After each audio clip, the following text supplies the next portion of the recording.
Thank you for allowing me to share some findings from PISA, the global metric for comparing school outcomes across the world.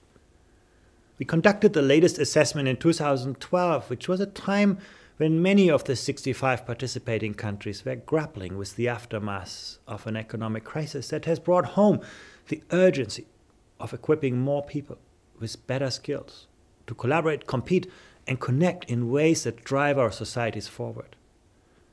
And the results show amazing changes in the composition of the global talent pool.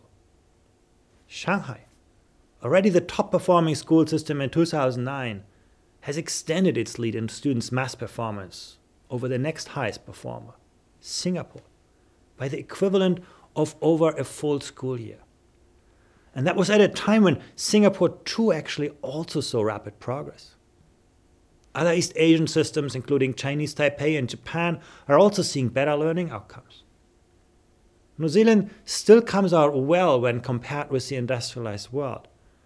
But the performance gap between New Zealand and the best performing nations in East Asia has actually widened, because these have continued to improve on the one hand, and on the other because New Zealand saw their maths and science scores slightly drop. Not by a large amount, but noticeable. To some extent, that drop is explained with a more challenging social economic context in New Zealand school. But that's the new normal with which New Zealand schools will need to cope. Some contend that East Asia's success in PISA just reflects rote learning and immense drilling for tests. But the most impressive performance of Shanghai students is actually not on the tasks that ask them to simply reproduce what they have learned, but on tasks where they need to extrapolate from what they know and apply their knowledge creatively in novel situations. Think about it this way. Only 2% of American students can conceptualize, generalize, and use advanced mathematics in creative ways, which is what the highest performance level in PISA is about. In New Zealand, it's more than double that. But in Shanghai, it's over 30%, 10 times the OECD average. Shanghai has understood that the world economy no longer pays you for what you know, but for what you can do with what you know. Never underestimate the difference that this makes.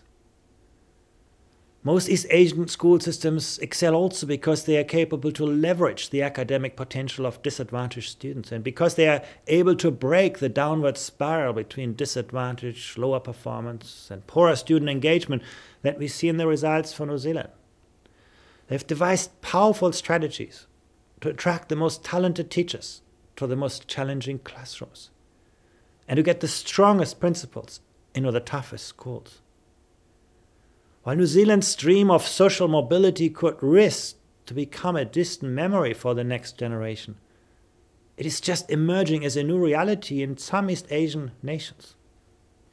Obviously, one can't copy and paste school systems wholesale. No? But PISA has revealed a surprising number of features which the world's most successful school systems share and which others can learn from.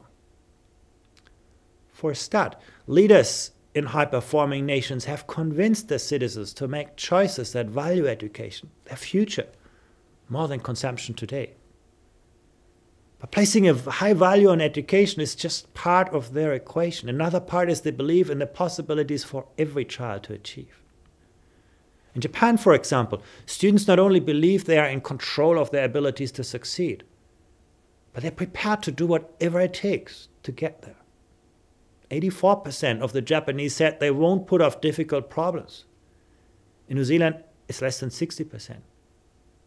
The fact that students in most Asian countries consistently believe that achievement is mainly a product of hard work rather than inherited intelligence tells us that education and its social context can make a difference in instilling values that foster success in education. In the past, different students were taught in similar ways. Top performers increasingly embrace diversity with differentiated instructional practices. Their teachers have high expectations for every student. And they realize that ordinary students have extraordinary talents. They also share clear and ambitious standards across the board. Everyone knows what's required to get a given qualification. And nowhere does the quality of a school system exceed the quality of its teachers. Top-performing school systems all pay great attention to how they select and train their staff. And when deciding where to invest, they prioritize the quality of teachers over the size of classes. Not least, they provide intelligent pathways for teachers to grow in their careers. High performers have also moved on from bureaucratic control to professional forms of work organization. They support their teachers to make innovations in pedagogy, to improve their own performance and that of their colleagues, and to pursue professional development that leads to stronger educational practice. The goal of the past was standardization and compliance. Top performers enable teachers to be inventive. In the past, the policy focus was on the provision of education. In top school system, it's on outcomes. Shifting from looking upwards in the bureaucracy towards looking upwards to the next teacher, the next school. It's all about creating networks of innovation. You can see that nowhere better than in Japan and Finland. And the most impressive outcome of world-class school systems is perhaps that they deliver high-quality education across the entire school system so that every student benefits from excellent learning. And they align policies and practices effectively across all aspects of the system. They make them coherent over sustained periods of time, and they see that everything is consistently implemented. You can see that nowhere better than in Singapore. The challenges are tough and the status quo has many protectors. But global comparisons like PISA remind us of what is possible in education. And they help us to set meaningful targets in terms of measurable goals, achieved by the world's education leaders. The world has become indifferent to tradition and past reputation. It's unforgiving of frailty. It's ignorant to custom or practice. Success is going to those individuals, institutions, and countries which are swift to adapt, slow to complain, and always open to change. And the task for governments is to help schools rise to these challenges. Thank you very much.